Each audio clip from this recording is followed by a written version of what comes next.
Doon kayo kumuha ng baso sa amin na mabasagin ah. Kaya nga eh. Hindi ka ranak. Dali mo dito na kumain. Yan. Dulas ka. Huwag ko ngayon nadulas.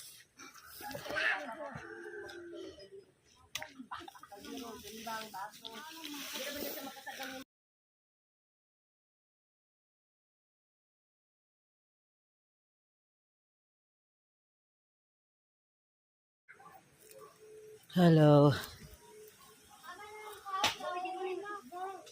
Ito sila sa taas. Nandito na gano'n sila ng nagkape sa bukid. Tayo gumawa tayo ng hagdan. Gumawa tayo ng hagdan. Punta doon sa taas. Tapos meron pa tayo dito pababa. Medyo mahaba-haba pa. So kailangan natin naalibangan natin to pag pasubo ko sa hirap talaga kapag pag na-flight yung na-delay yung flight. Kung ano mga naisip. So ayan. Hanggang doon tayo sa baba. Sobrang tarik lang kasi kapag kunin mo yung angle nito, mga nasa 65% yung sloping niya.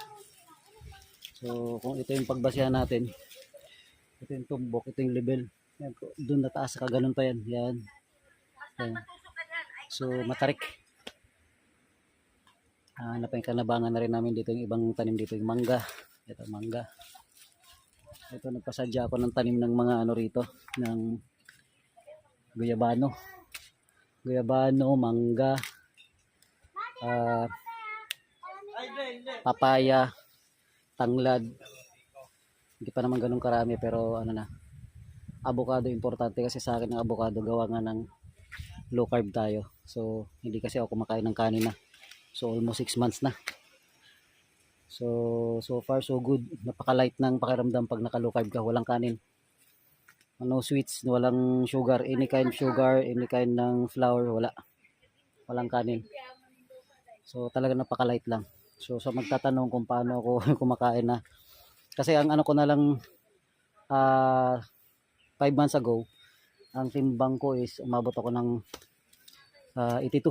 So ngayon bumalik ako sa ulit sa 67. So ganun yung ganun yung kalaki yung nawala.